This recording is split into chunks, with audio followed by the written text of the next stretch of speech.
A very simple and interesting chapter, sexual reproduction in flowering plants. So start करते हैं आपका 12th का part. Let me do one thing. Why will you do it? Just a second.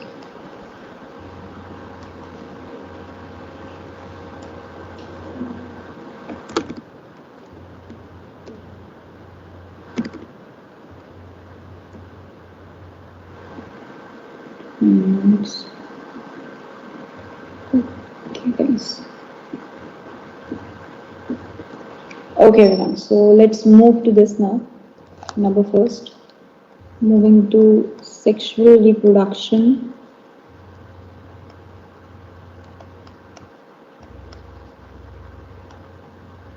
in flowering plant. We are only going to talk about flowering plant simply means angiosperms. इसके अलावा कोई case हम discuss नहीं करेंगे. Right, angiosperms की बात करेंगे. Now we very well know बच्चा, जब हमने एंजियोस्पर्म में पढ़ा they are the first flowering plant and the most advance plant, तो वहाँ हमने फ्लावर के बारे में पढ़ा. And flower is being called as the, flower को हमने नाम दिया था मॉडिफाइड रिप्रोडक्टिव शूट. राइट, जहाँ पर हमने डिफाइन किया in the modified reproductive shoot it carry the non essential whorl. Total 4 whorls थे इसके पास, non essential whorl and 2 together called as the essential whorls.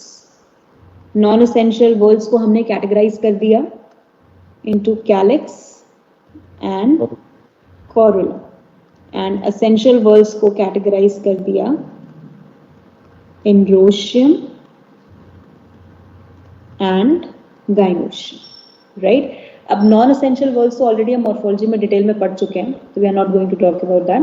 We are only going to discuss the essential world, androecium and gynoecium, इसी की बात करेंगे. Right, so let's begin with the first one. Right, a part for the chapter androecium, right, which is being defined as the collection of stamen. Stamen का collection है. जहाँ androecium को अगर मैं नाम दे दूं मेल कोन, तो स्टेमन को मैं नाम क्या दूंगी मेल कोन में से? माइक्रोस्पोरोफिल. ये सब टर्म्स ध्यान है. Right, we name it as the microsporophyll as the stamen. Right, अब अगर हम स्टेमन का स्ट्रक्चर देखते हैं तो स्टेमन में हम क्या लेके चलते हैं बेटा? It is going to have the filament and attach to the anther. Anther से अटैच्ड है. तो ये हमारे पास हो गया फर्स्ट पार्ट इसका फिलामेंट, और ये फिलामेंट का कौन सा पार्ट हो गया? Proximal part. प्रॉक्सिमल पार्ट का क्या मतलब होता है? जो हमारी बॉडी के पास होता है, प्लांट बॉडी के पास जो पार्ट है. तो proximal part is being attached to, किससे अटैच्ड है हमारे पास? थैलेमस.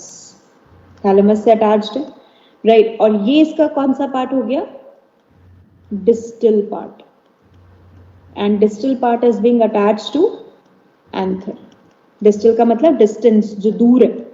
राइट, जो दूर, बॉडी से दूर है. Right, that is called as the distal part. Correct everyone? This is the thalamus. Right, and this is the pedicel, जो फ्लावर की स्टॉक होती है. राइट, अब हमने कहा फिलामेंट हमारे पास क्या है? Filament is called as a conductive non fertile, और वी कैन से, राइट, जो हमारे पास इन्वॉल्व नहीं होगा रिप्रोडक्शन में, फर्टाइल पार्ट. राइट, जो रिप्रोडक्शन में इन्वॉल्व नहीं होगा लेकिन कंडक्टिव. क्यों? क्योंकि इस पूरा वैस्कुलर सप्लाई को यही कंट्रोल करने वाला है. Right, and this basically structure is being called as, इस स्ट्रक्चर को हमने नाम क्या दे दिया? Anther. Also called microsporophyll or called fertile part of the stamen. Right, क्योंकि हमारे पास फिलामेंट तो फर्टाइल पार्ट है नहीं, तो मैं स्टेमन की जगह एंथर को भी माइक्रोस्पोरोफिल कह सकती हूँ. Right, is this point clear to everyone? Right, ये हमने पहले ही पढ़ा हुआ है सब कुछ. Right, yes ma'am. Now if we will see anther बेटा, तो हम कहते हैं मोस्टली इन एंजियोस्पर्म्स एंजियोस्पर्म्स में अगर देखा जाए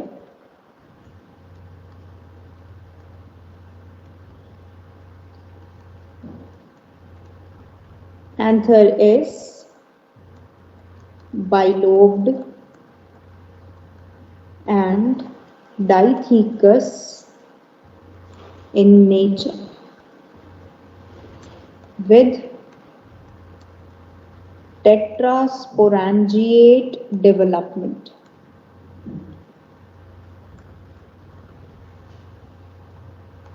Right, so we say it is bilobed, it is dithecous, it is tetrasporangiate in nature. ये वर्ड अब हमने मेंशन किए, यही वर्ड आज हमें पूरे डिटेल में पहले पढ़ने हैं. राइट, फिर उसके बाद हम देखेंगे कि और केसेस में क्या क्या होता है, that we will study. Fine till here.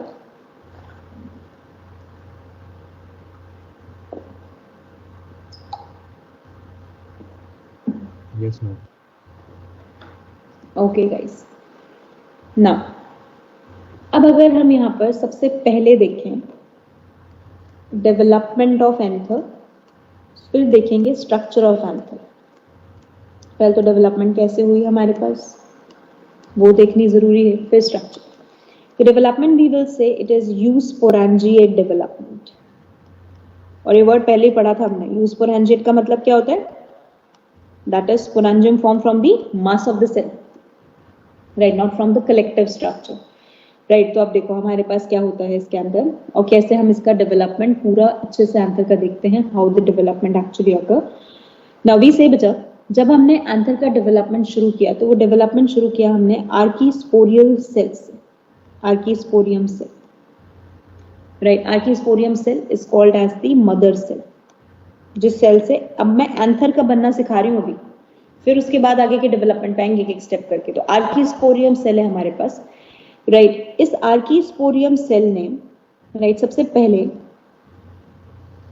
Go for the division and differentiation, division किया और उसी के साथ साथ डिफरेंशिएशन किया. तो अब डिवीजन किया और डिफरेंशिएशन किया तो ये आर्कीस्पोरियम सेल ने हमारे पास दो टाइप के सेल बना दिए.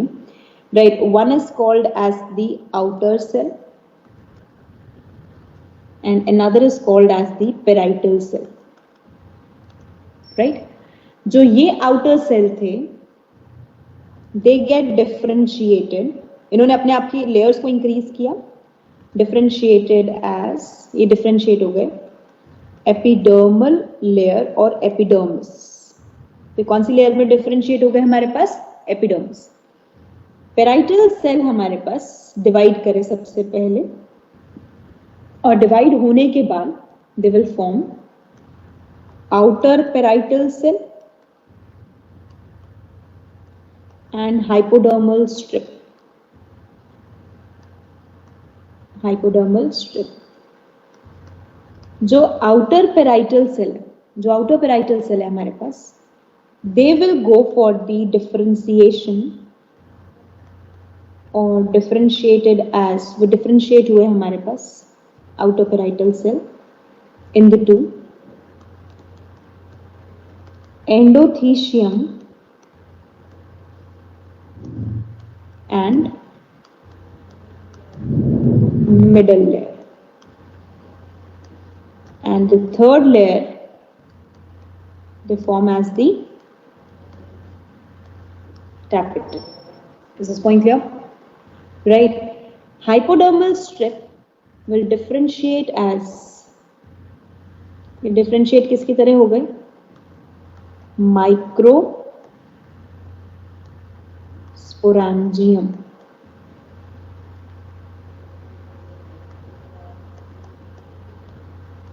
राइट, यहां से हमारे पास बन गया structure as tetrasporangiate, that is 4 into microsporangium.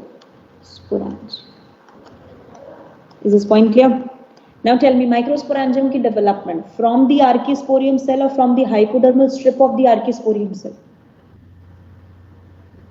क्या कहूँ मैं, कौन सा स्टेटमेंट सही है? Ma'am hypodermal strip of.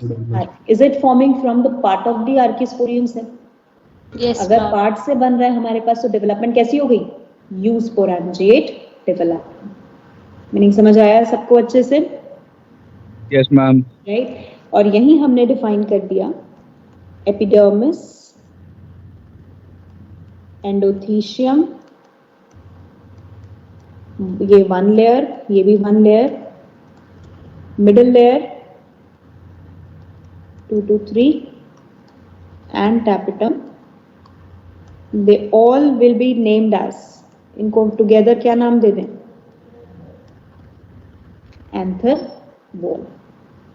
Anther wall का नाम दे दें, right? And we will say the fertile part of anther. Anther का fertile part कौन सा है?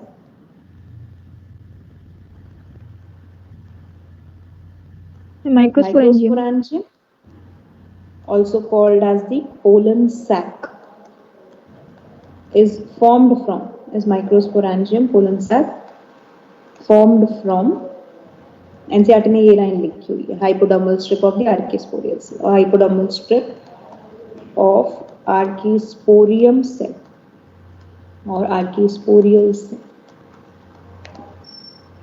Is this point clear?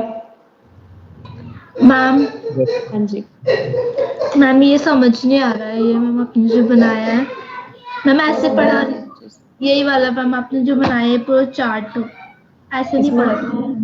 इसमें हमने ये कहा ना बच्चे, हमारे पास पहले एक आर्किस्पोरियम सेल की लेयर थी, उस लेयर ने अपने आप को दो में डिवाइड किया, राइट? एक बन गई आउटर, एक बन गई पेराइटल।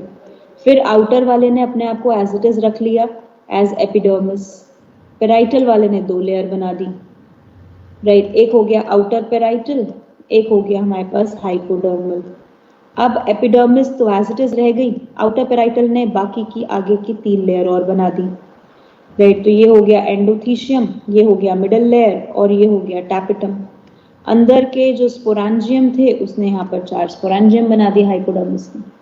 ये पूरा स्ट्रक्चर आपका किसका कहलाएगा? एंथर, ठीक है? ये भी माइक्रोस्पोरेंजियम, ये भी माइक्रोस्पोरेंजियम, ये भी माइक्रोस्पोरेंजियम और ये भी microsporangium, and they gets divided in the 4 complexes.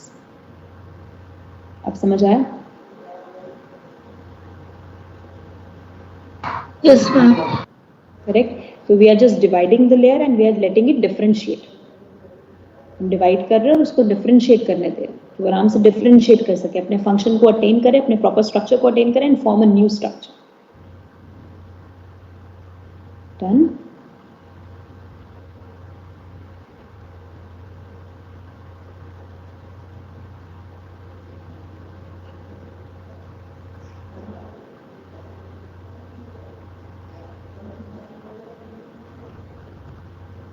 हाँ जी guys, completed till here? Yes, ma'am. हम स्क्रॉल डाउन कर दीजिए। हाँ बच्चा एक सेकेंड।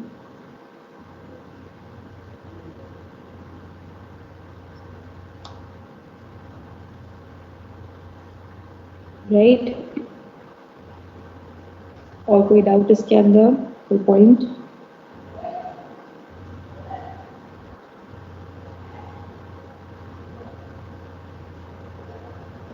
राइट, तो आगे बढ़ जाए स्ट्रक्चर पे।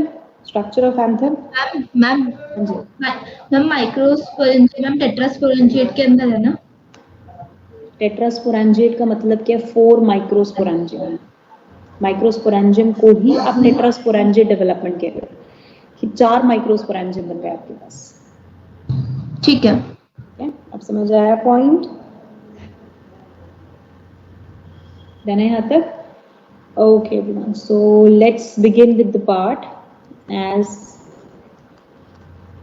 structure of anther. हम एंथर के स्ट्रक्चर की बात करेंगे, राइट? कि स्ट्रक्चर ऑफ एंथर हमारे पास क्या होता है, right? Okay guys, now moving to the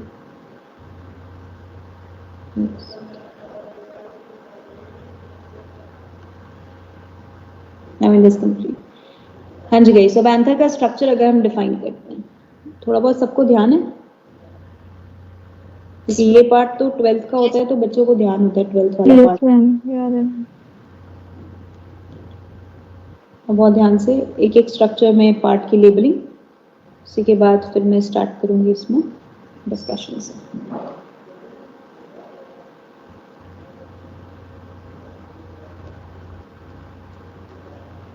Now, in this, first of all, this is the central division between two anther lobe. ये एक एंथर लोब है बेटा, ठीक है। और वो जो डिवीजन है जो कनेक्ट कर रहा है इसको, उसको मैंने नाम क्या दिया है, कनेक्टर, राइट, जो कनेक्ट करेगा।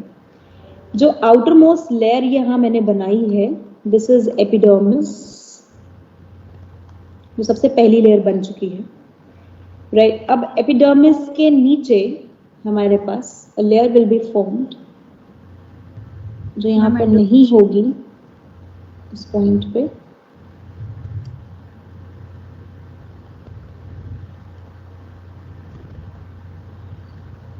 And this layer is being named as endothecium. Endothecium के अंदर जो हमने यहाँ लेयर बनाई, that is the middle layer. 2 या 3 होती है, मैं भी एक ही बना रही हूँ, right. Yes ma'am. It is being defined as the middle layer. And then we are having tapetum, the very important part,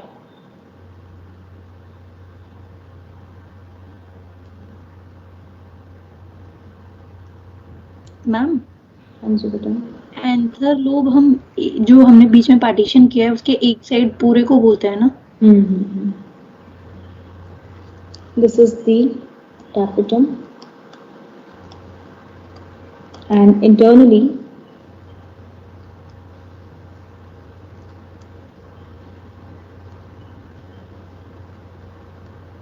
we have this as the microsporangium और कॉर्ड पोलेंसा। कि मैंने बाउंड्री अलग से बना दी है, लेकिन है नहीं, टैपेटम ही है इसकी एक्चुअली बाउंड्री, ठीक है। ओके गाइस, नाउ अब हमने ये जो स्ट्रक्चर यहाँ बनाया, यहाँ आपने देखा होगा, ये मैंने छोड़ा, जहाँ मैंने लेयर को थोड़ा सा डिसकंटिन्यूअस कर दिया, दिस इज कॉल्ड स्टोमियम और लिप सेल। स्टोमियम और लिप सेल कहते हैं, ओपनिंग है छोटी सी, we name it as stomium और लिप सेल, ठीक है, राइट। अब क्या है हमारे पास प्रोसेस, वो ध्यान से वी से बेटा, epidermis, middle layer, endothecium, tapetum all together will constitute the, right, ये सब मिलके हमारे पास क्या कॉन्स्टिट्यूट करेंगे, anther wall. 4 layers of the anther wall they are, right. और चारों का अपना एक इंडिविजुअल फंक्शन है, एक इंडिविजुअल रोल है, प्रॉपर रोल है जो इनका प्ले करेंगे यहाँ पर, राइट। ये एक पूरा, दिस वन कंप्लीट, राइट, ये पूरा एक एंथर लोब है, ये एक पूरा दूसरा एंथर लोब है जो कनेक्टिव से कनेक्टेड है, right, that's a complete anther lobe, right. और जो इसके ऊपर ये कवर है, ये जो कवर मैंने दिया है पूरे एक एंथर लोब पे, इस कवर को मैं नाम देती हूँ थीका। तो 1 theca on the one side and another theca on the another side, that's why we name it as the dithecous. तब मैंने अब इसमें क्या लिख दिया, 2 लोब्स हो गए तो बाइलोब, 2 थीका हो गए तो डाइथीकस, और 4 माइक्रोस्पोरेंजियम हो गए तो टेट्रा मैम स्पोरेंजियम। हाँ जी बेटा। मैम थीका वाला एक बार समझ में नहीं आया। थीका का मतलब होता है छिलका, कवर, जो कवर है उसके नाम। अब आप कवर को हॉरिजॉन्टल, कई लोग समझाते हैं कि थीका ऐसे होता है, कहीं समझाते हैं थीका ऐसे होता है, फालतू होता है सब कुछ। एंथर लोब का मतलब है जो आपने एक लोब ये बनाई, एक लोब ये बनाई, इन दोनों को कनेक्ट कर दिया, this is the anther lobe. इसके ऊपर का जो छिलका वो थीका, इसके ऊपर का छिलका ये थीका। आप ऐसे नहीं समझना चाहते तो यू कैन टेक कि यहाँ से यहाँ तक इतना इतना एरिया जो है ये एक थीका हो गया, इतना एरिया एक ये थीका हो गया, you can take it like that only. तो मैम टेट्राथीकस जो नची 4 है ना, तो थीका 4 कैसे है बेटा, थीका तो 2 ही। नहीं मैम, लूप के अंदर जो स्पोरेंजियम है वो तो 4 है ना मैम, तो हर एक पे कवर होगा ना। नहीं बच्चे, ये देख कंटिन्यूअस लेयर है। अभी ऊपर हमने क्या पढ़ा है, ये लेयर टू लेयर बनी है, कंटिन्यूअस लेयर है, बस लेयर यहाँ पर थोड़ी थिन है स्टोमियम पे। स्टोमियम और लिप सेल वो प्लेस है जहां पर लेयर्स थिन है, राइट, और या तो एब्सेंट है, तभी मैंने यहाँ पर एपिडर्मिस बनाई है दोनों तरफ, बाकी के अंदर की लेयर थिन करी है। तो एक लोब पे पूरा एक कवर हो रहा है थीका का, दूसरे लोब पे पूरा एक कवर हो रहा है थीका का। नाउ क्लियर हुआ point? Thank you. Anther lobe connective के दोनों साइड है। चैप्टर है हाँ बिल्कुल, एंथरलोब कनेक्टिव के दोनों साइड है, वर्टिकली एंथरलोब। और थीका भी वर्टिकल है। ठीक है, वर्टिकल समझना चाहो हॉरिजॉन्टल समझना चाहो आपकी मर्जी, ठीक है, इट्स योर विश। बस थीका का मतलब है, थीका का मतलब होता है protective layer, that's it. Theca का मतलब होता है छिलका। अब वो लोब का एक लोब के ऊपर पूरा एक छिलका है, दैट इज थीका। तो कितनी लोब है? 2 लोब है, तो कितने छिलके हैं वो? 2, ठीक है, समझ आया? Understood? Yes, ma'am. Now, within this microsporangium, there are the number of cells.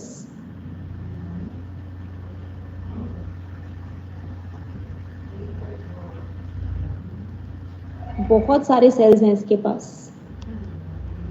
which are called as the, जिन्हें हम नाम देते हैं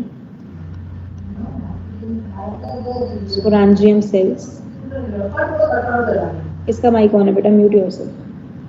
1 और 2 पहले रादर सारे स्पोरेंजियम सेल कन्वर्ट हो जाते हैं, बट आपको जो डिफरेंशिएशन दिखेगा वो प्रॉपर सेल दिखेंगे which are called microspore mother cell. Akhilesh mute yourself बेटा। Okay guys, now microspore mother cell. Microspore mother cell होता कौन है? Microspore mother cell is that sporangium cell, वो स्पोरेंजियम सेल विद जिसके पास प्रोमिनेंट न्यूक्लियस है and dense cytoplasm. अच्छा खासा न्यूक्लियस है, अच्छा खासा साइटोप्लाज्म है, और कवर्ड किससे है? Covered with callose layer. जो मैंने एक डॉटेड में लेयर बनाई है ना, that is callose layer. Callose layer से कवर्ड है। उस एक सेल को आप नाम क्या दोगे? Microspore mother cell. जनरली जितने स्पोरेंजियम सेल्स होते हैं वो धीरे धीरे माइक्रोस्पोर मदर सेल में चेंज हो जाते हैं। Most of them attain their size and get change into the microspore mother cell. ध्यान रहेगा ये पॉइंट। यही माइक्रोस्पोर मदर सेल मियोसिस करते हैं, और मियोसिस करके ये बनाते हैं। What is this called as? इस स्ट्रक्चर को नाम क्या देते हैं?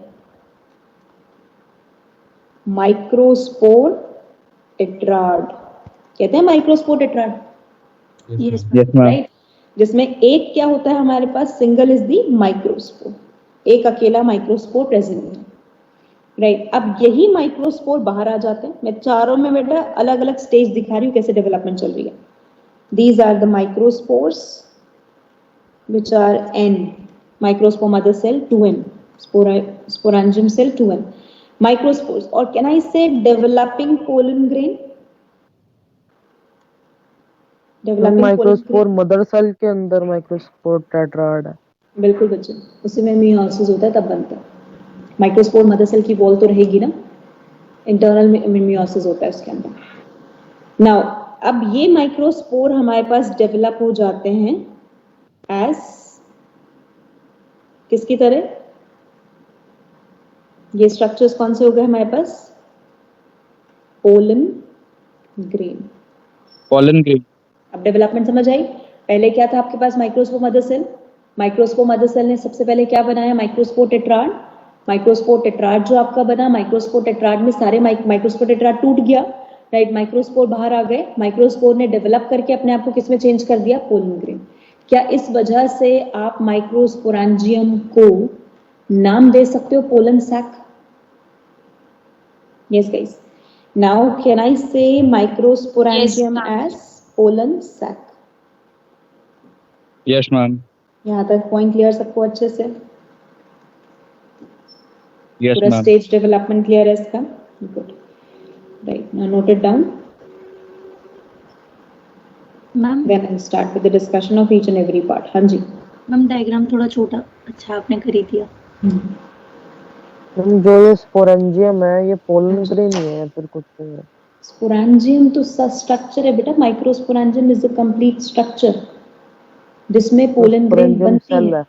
स्पोरेंजियम सेल है, उसके अंदर स्पोरोगोनियल बोल दो, स्पोरेंजियम बोल दो, वो सेल्स हैं। वही स्पोरेंजियम सेल मैच्योर होते हैं एज माइक्रोस्पोर मदर सेल। कब? जब अपना अच्छा सा न्यूक्लियस, अच्छा खासा साइटोप्लाज्म अच्छे अमाउंट में बना लेते हैं और एक प्रोटेक्टिव लेयर, एक कैलोज लेयर बना लेते हैं अपने आप।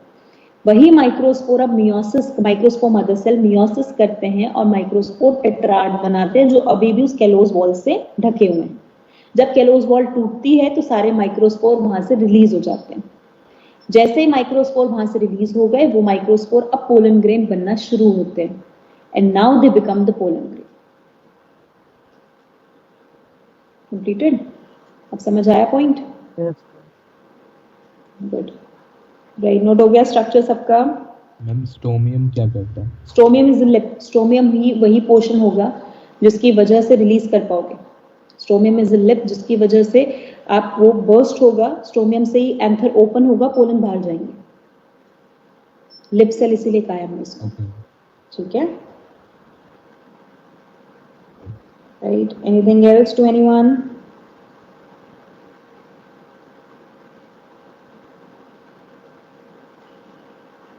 नोट हो गया पूरा अच्छे से?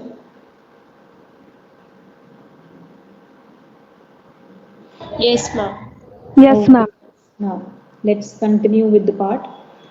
Right, complete है। अब एक एक करके डिस्कशन शुरू कर दें। तो let's start with the anther wall first. सबसे पहले anther wall पे चलेंगे, फिर धीरे धीरे डेवलपमेंट हो जाएंगे इसके।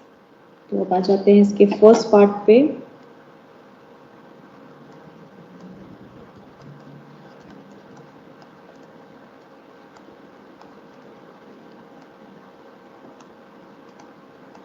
anther wall. Okay guys. Now anther wall की अगर हम definition करते हैं तो हमने कहा anther wall comprises of 4 different layers, 4 different layers से बना है हमारे पास। Where the number first, A layer, epidermis। अब मैं epidermis की बात करूं तो epidermis कैसे है? Can I say outermost? सबसे बाहर वाला हो गया, राइट। आउटरमोस्ट लेयर है हमारे पास, तो हमने कहा epidermis is the outermost one, right. Outermost protective layer, protective layer है हमारे पास, outermost protective layer involved in protection of complete anther, पूरे एंथर की प्रोटेक्शन के लिए responsible, right everyone. That is the epidermis layer, right. बना किससे है हमारे पास? नॉर्मली जिससे सेल वॉल बनी होती है, cellulose and pectin, correct everyone? समझ आया है यहाँ तक का सबको पॉइंट अच्छे से? नाउ अब एपिडर्मिस के बाद नेक्स्ट लेयर कौन सी आती है हमारे पास? Endothecium. Endothecium is being the one which is a dehiscent layer. It is called as a dehiscent layer. Dehiscent का क्या मतलब होता है? The layer जो रप्चर होगी, rupture which allow dehiscence of anther, कि anther dehisce कर सके, of anther or rupturing of anther to release pollen, ताकि किसको रिलीज कर सके? पोलन ग्रेन्स को रिलीज कर सके, तो जो रप्चरिंग को अलाउ करे। And why it allow rupture, rupturing को क्यों अलाउ करता है? Due to the presence of, सबसे पहला तो रीजन इसमें आ गया हमारे पास, first one, alpha cellulosic fibrous band. क्या प्रेजेंट है इसके पास? Alpha cellulosic fibrous bands. और ये alpha cellulosic fibrous bands, right, इनका कैसा नेचर है? Hygroscopic nature of these alpha cellulosic bands allow rupturing. अब देखो इसके ऊपर हमने स्पेशल बैंड्स लगा दिए, अल्फा सेल्यूलोसिक बैंड्स। वो अल्फा सेल्यूलोसिक फाइब्रस बैंड जो लगा है वाटर को एब्जॉर्ब करते हैं, वाटर को एब्जॉर्ब करने के बाद अपने आप को स्वेल अप करते हैं, स्वेल करके रप्चर हो जाता है, राइट। और रप्चर कैसे होते हैं? Right, they allow expansion and rupturing of stomium. जो स्टोमियम है ना, एक्सपैंड करेंगे और उसको रप्चर करेंगे टू रिलीज पोलन ग्रेन को रिलीज करने की। ध्यान रहेगा ये पॉइंट। Everyone completed? कंसेप्ट समझ आया? अच्छा, अब एंडोथीशियम को ये थिक लेयर या थिक वॉल, ये अल्फा जो सेल्यूलोसिक है, इसको देने की जरूरत नहीं है हमें। किसमें? हम कहेंगे यहां पर fibrous band thickening on endothecium remain absent in. किसमें एब्सेंट रहेगा? फटाफट से। स्ट्रोमियम। स्ट्रोमियम में तो है ही नहीं ना बेटा। स्ट्रोमियम को दे दोगे तो कैसे काम करेगा? ऊपर से एक्सपैंड करके स्ट्रोमियम को रप्चर करेगा। स्ट्रोमियम तो ओपनिंग है ना, राइट? तो it remain absent in hydrophytes. Hydrophyte को देने की जरूरत है? हाइड्रोफाइट में क्या होगा हमारे पास? हाइड्रोफाइट्स आर द वन जो पहले वाटर में वाटर में रह रहे हैं। वाटर में रह रहे हैं, इनके अंदर तो पहले ही जा रहे हैं। तो हाइड्रोफाइट के अंदर मेन आ गया हमारे पास Hydrocharitaceae family. And in cleistogamous flower. Cleistogamous कौन से होते हैं? क्लोज। जो कभी खुलते ही नहीं, क्लोज रहते हैं। अब जो फ्लावर कभी खुलेगा ही नहीं, उसको बाहर अपने पोलन निकालने नहीं, तो फायदा क्या इतनी मेहनत कराने का, जब उसने एंथर अपना डिहाइस करना ही नहीं। हमारी कंडीशन यही है ना, इट रिमेन क्लोज, तो इट नेवर डिहाइस इट्स एंथर। अब अगर वो एंथर को डिहाइस नहीं करता है तो हमारे पास क्या रहेगा? It remain closed always. तो why I need to give endothecium as such? मैं क्यों लूं उसको? This is point clear? Right, point clear है यहां तक? मैम एक और बार बता दो। बेटा फाइब्रस बैंड थिकनिंग आप क्यों दे रहे हो? क्योंकि आप एंथर रप्चरिंग कराना चाहते हो, आप डाइसेंस कराना चाहते हो, और उसमें मेन प्रॉपर्टी क्या? हाइग्रोस्कोपिक नेचर है।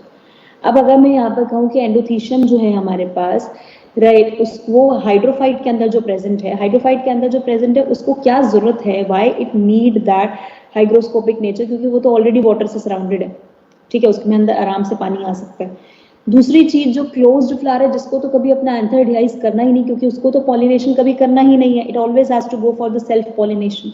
क्रॉस तो कभी करना नहीं है उसको, तो why need to disperse the pollen? उसको पोलन डिस्पर्स क्यों करने, उसको एंथर डिहाइस क्यों करना, राइट? तो that's why we make it कि यहाँ पर भी हमारे पास क्लिस्टोगैमस फ्लावर में भी फाइब्रस बैंड थिकनिंग क्या रहे? एब्सेंट। क्लियर है? Right? Yes ma'am. Now in Arceuthobium, the smallest parasite in, fibrous band thickening is present on। Ma'am हाँ जी बेटा। तुम ये कहना ठीक है कि जैसे जो क्लिस्टोगैमस फ्लावर्स होते हैं उसके अंदर एंडोथीशियम प्रेजेंट ही नहीं होता? नहीं नहीं, प्रेजेंट क्यों नहीं होता? होता है, आप उसको ये नेचर नहीं तो दो। हर ये एंथर वॉल जो हम पढ़ रहे हैं मैम, वो चारों के चारों प्रेजेंट होंगे एज इट इज बिल्कुल हर present फ्लावर होंगे। में? बिल्कुल प्रेजेंट होंगी, ठीक है। Fibrous band thickening is found on epidermis. Endothecium पे तो मिलती ही मिलती है, एपिडर्मिस पे मिल जाती है आर्किथोबियम के अंदर। हेंस एपिडर्मिस इज कॉल्ड, इसीलिए उस एपिडर्मिस को नाम क्या देते हैं सिर्फ इस केस में? एक्सोथीशियम बोलते हैं ma'am. Yes, exothecium. Only for this case we name it as exothecium. Got this point? Right, so this is the nature for epidermis. Epidermis and endothelium दोनों लेयर हो गई कंप्लीट यहां तक।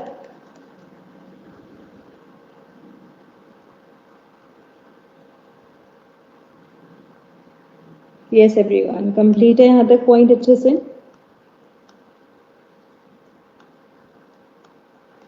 Now Yes. another one, middle layer. 2 to 3 protective layers, but ephemeral in nature. Ephemeral in nature का मतलब can degenerate by themselves and do not reappear. मतलब जैसे ही अंदर थोड़ा सा मैच्योर होना शुरू होता है ना, ये अपने आप डेड होने शुरू हो जाते हैं, अपने आप डिजेनरेट होने शुरू हो जाते हैं और दोबारा अपीयर भी नहीं होते। तो इनका एज सच कोई स्पेसिफिक रोल हम नहीं देख पाते, राइट? कोई मेन रोल नहीं है। जैसे हमने कहा endothecium is very much important for the dehiscence, epidermis is important for the protection, ठीक है, ये भी प्रोटेक्टिव लेयर है, राइट? लेकिन एज सच इनका कोई मेन रोल नहीं है। They are ephemeral in nature. Ephemeral का मतलब होता है कि they can degenerate by themselves and do not reappear, अपने आप को रीअपियर नहीं कराते, राइट? तो ये पॉइंट जरूर हम इसमें देख के चलते हैं. Is this point being clear to everyone? Concept समझ आया मिडिल लेयर वाला? Yes, ma'am. Right. Now the D is tapetum.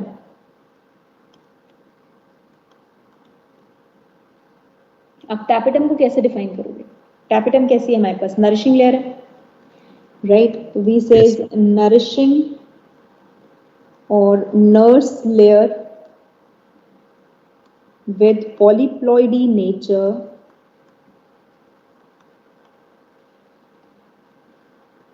or multi-layered or multi-nucleated with dense cytoplasm.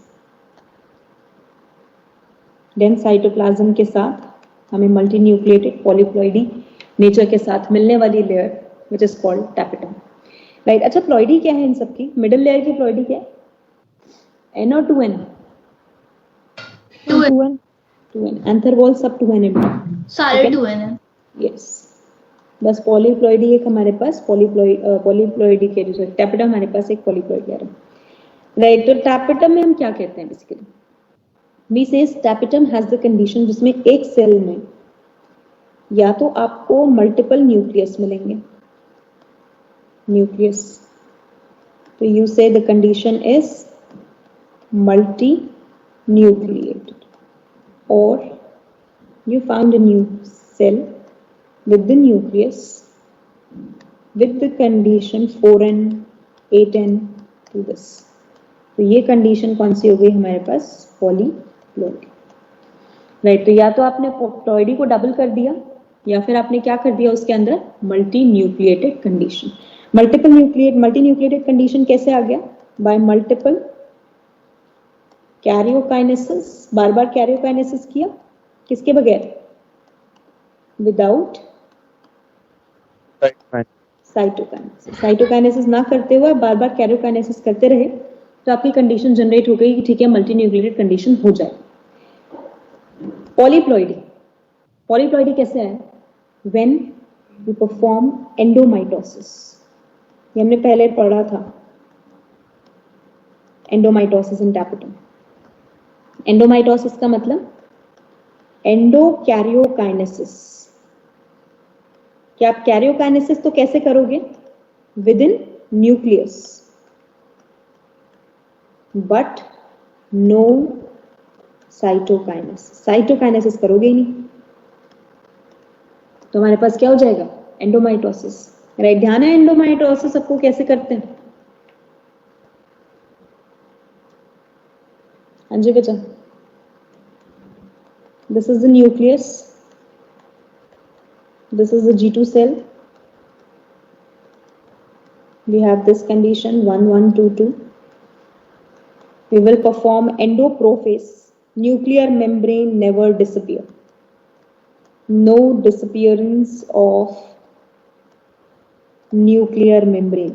Means सारा का सारा प्रोसेस कहां पर होगा हमारे पास? Within the nucleus. एंडोप्रोफेज के बाद we move to endometaphase.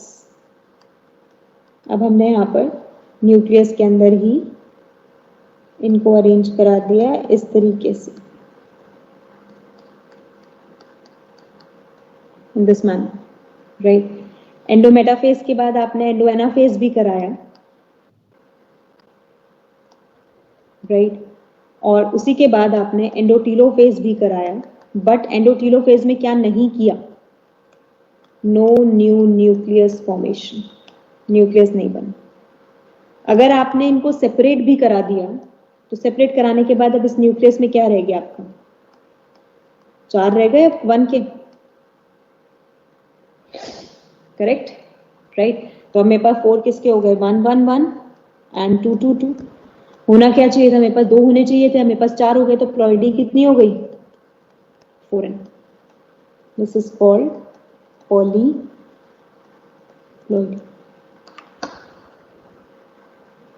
Is this point clear to everyone?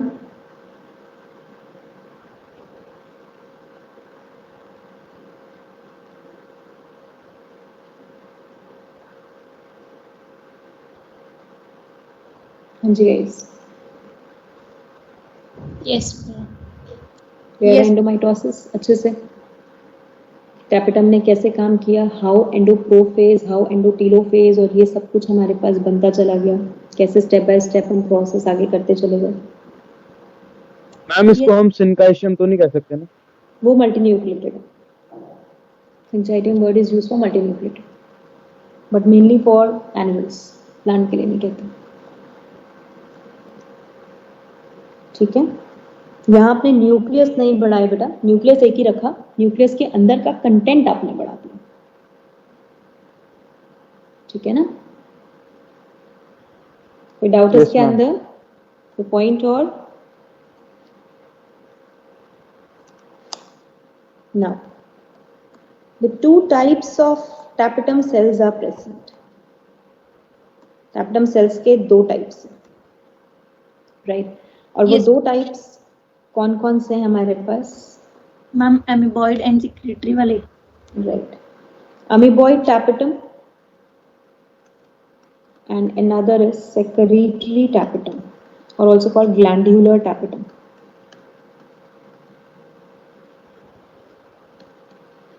Now, what is there? The main function. Amoeboid tapetum का मतलब they are doing what? They release nutrients को रिलीज करते, क्योंकि इनका मेन काम तो न्यूट्रिएंट्स ही है कैरी करना। न्यूट्रिएंट्स टू माइक्रोस्पोर्स और माइक्रोस्पोर मदर सेल और स्पोरेंजियम सेल्स को while getting burst inside microsporangium. Microsporangium में जाके बर्स्ट होके अपना सब कुछ रिलीज कर देता है। तो ये क्या करता है अमीबॉइड टैपेटम, राइट, जैसा अमीबा सूडोपोडिया के थ्रू मूव करता है ना, ऐसे हम इन्हें भी कहते हैं, right. They are the one जिसको हम प्लाज्मोडियल टैपेटम का नाम भी देते हैं, राइट, क्योंकि ये हमारे पास मल्टी न्यूक्लिएटेड कंडीशन को शो करते हैं, राइट। और ये क्या करेंगे, they just go and shift themselves in between the microsporangium, microsporangium के बीचों बीच जाएंगे, वहां जाके अपना बर्स्ट हो जाएंगे, बर्स्ट करके अपने न्यूट्रिएंट्स, माइक्रोस्पोर, सॉरी न्यूट्रिएंट्स सब रिलीज कर देंगे, किसको, चाहे माइक्रोस्पोर हो उसको भी, माइक्रोस्पोर मदर सेल को भी, स्पोरेंजियम सेल को भी, हर एक को न्यूट्रिएंट मिल जाएंगे इनकी वजह से। तो दे आर कॉल्ड amoeboid tapetum. Is this point clear? ठीक है, राइट। वो टैपेटम जो कहीं जाएंगे नहीं, they secrete, right, they perform specific secretions. ये स्पेसिफिक सेक्रीशंस परफॉर्म करेंगे, ये सेक्रीट करेंगे कुछ ना कुछ। अब क्या क्या सेक्रीट करेंगे? नंबर फर्स्ट, एक तो हो गया क्या हमारे पास, न्यूट्रिएंट्स फॉर डेवलपमेंट, राइट। अब सेकेंड, अब बहुत ध्यान से समझिए, right, they are producing Ubisch bodies को प्रोड्यूस करते हैं, विच आर रिच इन, जो किसमें रिच है, sporopollenin, to form exine of the pollen grain. Yes, ma'am. तो pollen grain का exine बनाने का काम किसका है? टैपेटम का। Tapetum is releasing the Yubish bodies which are rich in the sporopollenin ताकि exine बन सके, right? Tapetum is the one, secretory tapetum ही वो है हमारे पास जो basically क्या कर रहा है, it allow the release of Calase enzyme, callase enzyme. और कैलेज एंजाइम क्या करेगा, to catalyse the breakdown of, किसका ब्रेकडाउन करा सके, कैलोज वॉल, ऊपर बनाई थी callose wall, Yes, ma'am. And allow the liberation of, कौन लिबरेट हो चुके हैं हमारे पास, माइक्रोस्पोर्स। माइक्रोस्पोर टेट्राड से बाहर आ सके, तो उसके लिए कैलेज एंजाइम को रिलीज करना किसका काम हो गया हमारे पास, सेक्रेटरी टैपेटम। मेन फंक्शन है ये सब इसके, राइट। फिर उसके बाद next, produce pollen kit, pollen kit को प्रोड्यूस करना।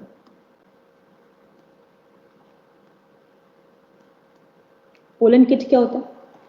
Pollen kit is the carotenoid and lipid rich, हाँ जी बेटा,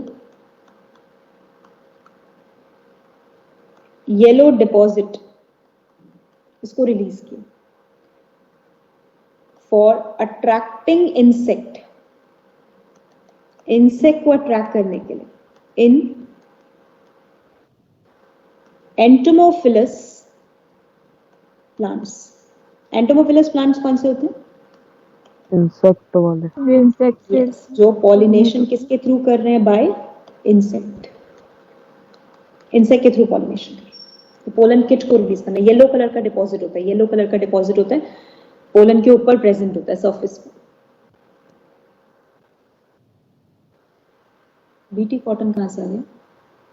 बीटी कॉटन तो, हाँ बताओ क्या क्या सोच।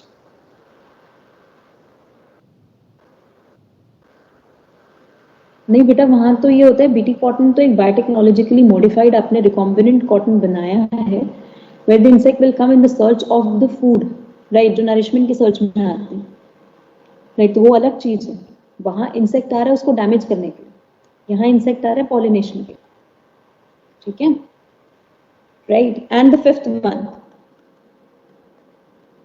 Produce phytohormones, IAA and BAP। कौन से दोनों? टू अलाउ ऑक्सिन और वो cytokinin. correct, clear with all the 5 functions for tapetum? Ma'am ये पोलन पिस्टल की इंटरेक्शन भी करवाता है ना? कंपैटिबिलिटी प्रोटीन रिलीज करते हैं। लेकिन वो सिर्फ इनका टास्क नहीं है, वो मैं भी इसके नीचे एडिशनल पॉइंट लिखूंगी, राइट। इनके साथ इन टाइम का भी टास्क होता है। Okay ma'am. Ma'am about tapetum ma'am, वो नरिशमेंट में क्या क्या वो प्रोवाइड करता है? जितने भी न्यूट्रिएंट्स, अच्छा, न्यूट्रिएंट्स तो ये भी दे रहा है ना, न्यूट्रिएंट्स तो मींस कार्ब्स हो गया, प्रोटीन हो गया, जितने न्यूट्रिएंट्स दे सकते हो सब न्यूट्रिएंट्स देना, दैट इज व्हाट, ठीक है। मैम प्लाज्मोइड मतलब? प्लाज्मोडियल, प्लाज्मोडियल किसे कहते हैं? जहां मल्टी न्यूक्लिएटेड होता है,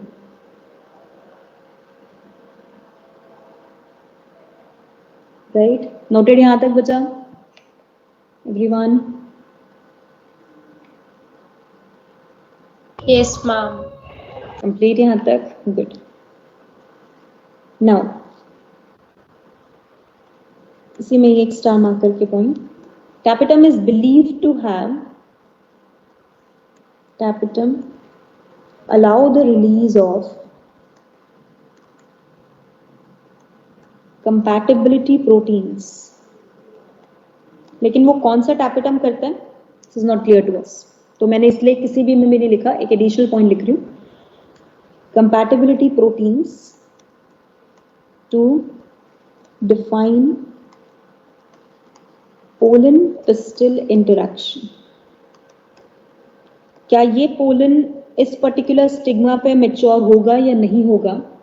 ये एक इंटरैक्शन होता है कंपैटिबिलिटी और एंटी कंपैटिबिलिटी प्रोटीन से। पोलन रिलीज करता है कंपैटिबिलिटी, स्टिग्मा के ऊपर एंटी कंपैटिबिलिटी होते हैं। अगर उन दोनों के बीच में स्टिकिंग हो गई, पॉजिटिव रिएक्शन हुई, तो पोलन जर्मिनेट करेगा, पोलन ट्यूब बनाएगा। अगर ये रिएक्शन फॉल्स हो गई तो पोलन जर्मिनेट नहीं करेगा, वो वहीं पर स्टॉप हो जाएगा, राइट, वो वहीं पर डिस्कार्ड हो जाएगा, कि आगे उसकी ग्रोथ नहीं होगी, it get rejected from the pistol. Point समझ आया, राइट। तो वहां ये अलाउ करता है, वहीं पे डिजेनरेट हो जाते हैं ना? बिल्कुल वहीं डिजेनरेट हो जाता है, right. So this is all about the anther wall. ये पूरा कंसेप्ट हमारे पास एंथर वॉल का। डन, यहाँ तक कंसेप्ट बचा?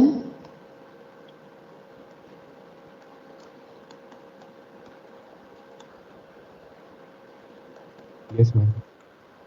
अब एंथर वॉल के पास हमारे पास बाद में क्या है? अंदर स्पोरांजियम। तो वी से टेट्रास्पोरांजिएट डेवलपमेंट इन, इसके अंदर होना, tetrasporangiate development in majority of angiosperm, while in Malvaceae family, Malvaceae family में कैसी डेवलपमेंट है हमारे पास? बाइस्पोरांजिएट। मालवेसी कौन सी है? cotton family, cotton, ladyfinger, right? Bisporangiate. While in the case of Archithobium, it is having the monosporangiate development. मोनोस्पोरेंजिएट ये हमने पहले भी लिखा हुआ point, yes ma'am monosporangiate development. Right, so we says bisporangiate development and monosporangiate development, that is about the sporangium. Correct?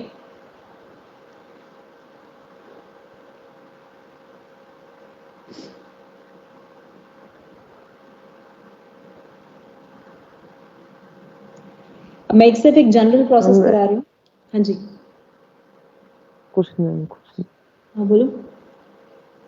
कुछ नहीं ma'am okay, एक general process करेंगे. माइक्रोस्पोरोजेनेसिस आज शुरू नहीं करूंगी क्योंकि मोनोकॉट डाइकॉट में दोनों अलग तरीके से पढ़ाऊंगी वो. नाउ इन द कंडीशन हमने कहा हमारे पास क्या प्रेजेंट है, स्पोरांजियम सेल्स. अब ये स्पोरांजियम सेल्स हमारे पास मैच्योर किसकी तरह होंगे, mature as microspore mother cell. 2n हो गए, राइट. जिसमें क्या आ गया इनके पास, prominent nucleus plus dense cytoplasm plus इसके साथ और क्या आ जाएगा, कैलोस वॉल. Callus wall. ठीक है, ये हमारे पास प्रेजेंट है.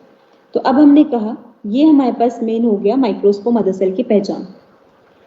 Microspore mother cell, now go for the task called microsporogenesis, that is meiosis, correct. And microsporogenesis पे formation किसकी हो जाएगी हमारे पास, माइक्रोस्पोरेन टेट्राड. माइक्रोस्पोर टेट्राड पे हमने कहा रिलीज ऑफ किसका रिलीज हो गया, कैलेज एंजाइम. और अब बाहर कौन आ गए हमारे पास, microspores n, right. Microspores will follow endosporic पढ़ा था ना, remember, in situ germination of male gametophyte and form किसको कर देंगे, formation of pollen grain. And who is the pollen grain? Pollen grain is actually the male gametophyte. Right? थोड़ा सा ऊपर कर दो स्क्रीन. एक सेकंड. Okay. कंप्लीट यहाँ तक का टास्क अच्छे से. तो हमने कहा माइक्रो, सबसे पहले स्पोरांजियम सेल्स जो प्रेजेंट है उसी में से मैच्योर हो गया. एंड अप्रोक्सीमेटली बेटा majority will mature as microspore mother cell, अधिकतर मैच्योर हो जाते हैं. माइक्रोस्पोरोजेनेसिस करते हैं, माइक्रोस्पोर टेट्राड बनता है, यहाँ माइटोसिस होता है, एंडोस्पोरिक जर्मिनेशन में कैसे होता है आई टेल यू, पूरा डिटेल प्रोसेस है हमारा, पूरा पढ़ना है. 2 सेल 3 सेल डेवलपमेंट. फिर उसके बाद आपका फाइनली डेवलपमेंट किसकी हो जाती है, pollen grain as the male gametophyte. This is how we define the complete development occur. तो अब इसमें हमारे पास प्रोसेस यही है कि पहले माइक्रोस्पोरोजेनेसिस पढ़ना, फिर गेमेटोफाइट डेवलपमेंट पढ़ना. मैम गैमेटोफाइट मतलब मैम वो होता है ना जिसमें गैमेट्स होते हैं, जो गेमेट कैरी करते हैं. हाँ गैमेट्स कैरी करता है मीन. यस एवरीवन, कंप्लीटेड यहाँ तक का टास्क अच्छे से.